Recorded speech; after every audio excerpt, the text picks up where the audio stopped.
नमस्कार, स्वागत है झारखंड की फटाफट ताजा बड़ी खबरों में। पहली बड़ी खबर। झारखंड में गर्मी का सितम, कई जिलों का तापमान पहुंचा 42 डिग्री। कई जिलों में तापमान 41 डिग्री से अधिक हो गया है। खबरों की माने तो मौसम केंद्र के अनुसार शनिवार को झारखंड में अधिकतम तापमान 42 डिग्री सेल्सियस के पार चला गया है।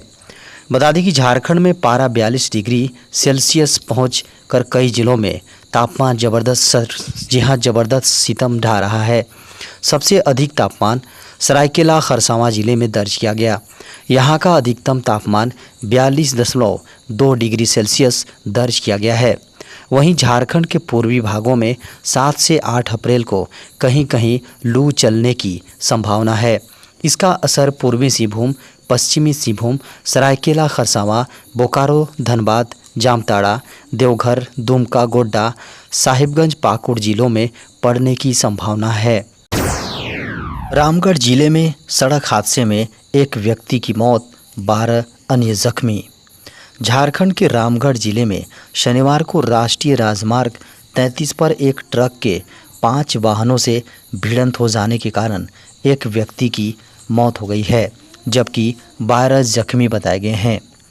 खबरों की माने तो यह हादसा झारखंड की राजधानी रांची से लगभग 45 किलोमीटर दूर चुट्टू पालू घाटी में हुआ है। बता दें कि ट्रक चालक वाहन पर नियंत्रण खो बैठा और ट्रक ने 2 कारों, एक बस एवं 2 मोटरसाइकिलों में ज़बरदस्त भिड़ंत हो गई। बता दें कि इस हादसे में एक व्यक्ति की मौत हो गई, जबकि 12 अन्य जख्मी बताए गए हैं।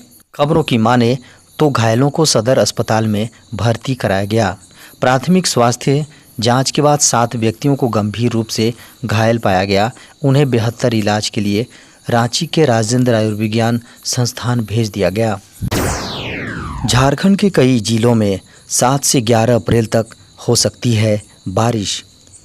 मौसम विभाग के अनुसार 7 से 11 अप्रैल तक झारखंड के इस दौरान कुछ स्थानों पर तेज हवाएं चलेंगी और कहीं कहीं पर हल्के दर्जे की बारिश भी हो सकती है, जिसके कारण तापमान में 4 से 5 डिग्री तक की गिरावट आ सकती है। बता दें कि 7 और 8 अप्रैल को भी झारखंड में कहीं कहीं पर हल्की बारिश होने की संभावना है। मौसम विभाग की ओर से कहा गया है कि झारखंड में 9, 10 और 11 अप्रैल को झारखंड के दक्षिणी भागों में बारिश की संभावना है। इसमें सिमडेगा, पूर्वी सिंहभूम, पश्चिमी सिंहभूम और सरायकेला खरसावां जिला शामिल हैं। बड़ी खबर है, मर्चेंट नेवी में 4100 से ज़्यादा पदों पर निकली वैकेंसी। भारतीय मर्चेंट नेवी में नौकरी का सपना संजोए बैठे उम्मीदवारों के लिए बड़ी खबर है। हाल ही में भारतीय मर्चेंट नेवी ने अपने यहाँ पर विभिन्न विभागों में 4100 से अधिक पदों पर भर्ती के लिए नोटिफिकेशन जारी किया है। इस भर्ती प्रक्रिया के तहत deck rating, engine rating, seaman और कुक के पदों की रिक्तियों पर भर्ती की जाएगी। योग्य और इच्छुक उम्मीदवार इस वेबसाइट पर जाकर अपना आवेदन कर सकते हैं। बता दें कि आवेदन के लिए लिंक भी एक्टिव कर दिया गया है। आवेदन की अंतिम तिथि 30 अप्रैल 2024 है। बता दें कि मर्चेंट नेवी की इन पदों पर भर्ती के लिए शैक्षणिक योग्यता, आयु सीमा, आवेदन प्रक्रिया व चयन प्रक्रिया के बारे में वेबसाइट पर जाकर देख सकते हैं। बता दें कि मर्चेंट नेवी की इन पदों पर भर्ती के लिए अभ्यर्थी किसी मान्यता प्राप्त बोर्ड से 10वीं 12वीं में उत्तीर्ण होना चाहिए। वहीं आयु सीमा की बात करें तो अभ्यर्थी की न्यूनतम आयु 17.5 वर्ष और अधिकतम आयु 27 वर्ष होनी चाहिए। अब बैंक जाने की नहीं होगी ज़रूरत, यूपीआई से कर सकते हैं एटीएम में पैसे जमा। कार्डलेस कैश डिपॉजिट की सफलता को देखते हुए आरबीआई ने बड़ा निर्णय लिया है। अब आपको एटीएम में पैसे जमा करने के लिए डेबिट कार्ड की ज़रूरत नहीं पड़ेगी। अब तक कई बैंक कार्डलेस डिपॉजिट की सुविधा देते हैं, लेकिन आरबीआई ने इसमें एक कदम आगे बढ़ाते हुए यूपीआई के ज़रिए पैसे जमा करने की सुविधा भी जोड़ दी है। आरबीआई की ओर से इस संबंध में एक घोषणा की गई है, लेकिन बैंकों की ओर से अभी तक यह स्पष्ट नहीं किया गया है कि यह कैसे काम करेगा। लेकिन अब तक सामने आई जानकारी के अनुसार एटीएम स्क्रीन पर आपको यूपीआई क्यूआर कोड का विकल्प दिया जाएगा। एक बार जब आप इसे स्कैन कर लेंगे तो आपको अपना बैंक विवरण दर्ज करना होगा। यानी क्यूआर कोड स्कैन करने के बाद जब आप यूपीआई पिन डालेंगे तो आपकी बैंकिंग डिटेल्स स्क्रीन पर आ जाएगी। बता दें कि यहाँ आपसे विवरण की पुष्टि करने के लिए कहा जाएगा। एक बार जब आप इसकी पुष्टि कर लेंगे तो आपको एटीएम मशीन में कैश जमा करना होगा। इसके बाद पूरी प्रक्रिया वैसी ही होगी जैसी कार्डलेस डिपॉजिट के दौरान होती है। हाल ही में आरबीआई की ओर से यूपीआई की मदद से पैसे निकालने की सुविधा दी गई थी। यूपीआई की मदद से पैसे निकालने के लिए आपको कुछ खास करने की ज़रूरत नहीं है। आप साधारण यूपीआई करने के बाद कैश प्राप्त कर सकते हैं। नहीं करवाई गैस सिलेंडर ई-केवाईसी तो बंद हो जाएगा गैस कनेक्शन। पेट्रोलियम कंपनियों ने अपने कस्टमर को रसोई गैस कनेक्शन चालू रखने के लिए ई-केवाईसी करवाने की हिदायत दी है, क्योंकि अपनी एलपीजी गैस कनेक्शन की ई-केवाईसी नहीं कराई तो आपका गैस कनेक्शन बंद हो सकता है। साथ ही उस पर मिलने वाला सब्सिडी का फ़ायदा भी ख़त्म हो सकता है। बता दें कि इस प्रक्रिया के चरण पहले चरण में उज्ज्वला योजना के तहत जो ग्राहक आते हैं उनकी एक केवाईसी को पूरा किया जा चुका है। मीडिया की खबरों को माने तो अब सामान्य ग्राहकों को अपनी गैस सिलेंडर की ई-केवाईसी करवाने की ज़रूरत है। ऐसा न करने पर पहले आपकी सब्सिडी रोक दी जाएगी और फिर सिलेंडर का कनेक्शन भी ब्लॉक कर दिया जाएगा। बता दें कि इस समय उज्ज्वला योजना के तहत 372 रुपये की सब्सिडी बैंक अकाउंट में भेजी जाती है। वहीं आम नागरिकों को 72 रुपये की आम ग्राहकों को 72 रुपये की सब्सिडी मिलती है। बता दें कि इस प्रक्रिया के तहत सभी घरेलू गैस कंज्यूमर्स को अपना बायोमेट्रिक वेरिफिकेशन करवाना होगा। आप अपने संबंधित गैस डिस्ट्रीब्यूटर के पास जाकर अपने एलपीजी गैस सिलेंडर की ई-केवाईसी करवा सकते हैं। केंद्र सरकार द्वारा सभी गैस एजेंसियों को ई-केवाईसी करने का निर्देश दिया गया है। बता दें कि एलपीजी गैस सिलेंडर की ई-केवाईसी करने के लिए आपको एक फॉर्म भरना होगा। इसमें आपको अपना नाम, गैस उपभोक्ता नंबर, इसके अलावा पति या पिता का नाम भी देना होगा।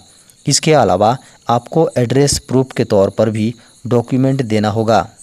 एड्रेस प्रूफ के लिए आप आधार कार्ड, ड्राइविंग लाइसेंस, लीज का एग्रीमेंट या फिर वोटर आईडी कार्ड जैसे डॉक्यूमेंट के अलावा पासपोर्ट और राशन कार्ड जैसे डॉक्यूमेंट में से किसी एक की फ़ोटोकॉपी देनी होती है। जल्द जारी हो सकता है नीट यूजी परीक्षा के लिए सिटी स्लिप। राष्ट्रीय परीक्षण एजेंसी एनटीए द्वारा जल्द ही राष्ट्रीय पात्रता सह प्रवेश परीक्षा यूजी के लिए परीक्षा सिटी स्लिप जारी करने की संभावना है। परीक्षा 5 मई 2024 को दोपहर 2 बजे से शाम 5:30 यानी 5:20 तक भारत और विदेशों में विभिन्न केंद्रों पर पेन और पेपर मोड में आयोजित की जाएगी। परीक्षा सिटी स्लिप जारी होने पर उम्मीदवार एनटीए की आधिकारिक वेबसाइट exams.nta.ac.in/neet/ पर जाकर देख सकेंगे। उम्मीदवार इसे अपना नंबर, आवेदन नंबर और जन्मतिथि दर्ज करके प्राप्त कर सकते हैं। NEET यूजी परीक्षा सिटी स्लिप उम्मीदवारों की सुविधा के लिए उस शहर के आवंटन के लिए अग्रिम सूचना है जहां परीक्षा केंद्र स्थित होगा। एनटीए नीट यूजी परीक्षा के लिए केवल 29 कैलेंडर दिन शेष रहने पर नीट यूजी 2024 प्रवेश पत्र और नीट अग्रिम सूचना परीक्षा सिटी स्लिप जारी करेगा। हालांकि अभी तक एनटीए के किसी अधिकारी या यूजीसी के अध्यक्ष ने नीट यूजी परीक्षा सिटी स्लिप जारी करने के लिए किसी विशेष तारीख या समय की घोषणा नहीं की है। केंद्र सरकार ने जारी किए आदेश, डायबिटीज के 5 साल पुराने मरीजों में आँख और पैरों की जांच अनिवार्य। मधुमेह के रोगियों में रोग की पहचान होने के 5 वर्ष बाद पैर और आँखों की जांच अनिवार्य होगी। स्वास्थ्य महानिदेशालय ने देश भर के डॉक्टरों के साथ टाइप 1 मधुमेह के रोगियों के लिए उपचार प्रोटोकॉल साझा किया है। यह नए और पुराने मधुमेह रोगियों में बीमारी के इलाज के बारे में जानकारी प्रदान करता है। भारतीय आयुर्विज्ञान संस्थान परिषद के वैज्ञानिकों ने एक मानक उपचार वर्कफ्लो बनाया है और इसे डॉक्टरों को भेजा है। मधुमेह रोगियों को उच्च स्तरीय अस्पतालों में रेफर करने के भी मानक हैं। अनियंत्रित हाइपोग्लाइसीमिया के मामले में मरीजों को वहां रेफर किया जा सकता है। ऐसा तब होता है जब रोगी के रक्त में बहुत अधिक शर्करा हो जाती है। इसके अतिरिक्त रोगियों या परिवारों को इंसुलिन लेने का प्रशिक्षण देने, पुरानी मधुमेह घरेलू निगरानी के तरीके और गंभीर मधुमेह के टोसिडोसिस DKA के लिए रेफरल की पेशकश की जा सकती है। बता दें कि नए निर्देशों के अनुसार मधुमेह का पता चलने के 5 साल बाद जब मरीज चिकित्सीय सलाह लेने आए तो उसकी फंडोस्कोपी यानी रेटिना की जांच, न्यूरोपैथी, पैरों की जांच, यूरिन क्रिएटिनिन जहाँ क्रिएटिनिन अनुपात, थायराइड की TSH जांच और लिपिड प्रोफाइल रक्त जांच कंपलसरी होगा। इन जांचों के जरिए यह पता लगाना आसान है कि मधुमेह ने 5 साल में मरीज को कितना और क्या नुकसान पहुंचाया है।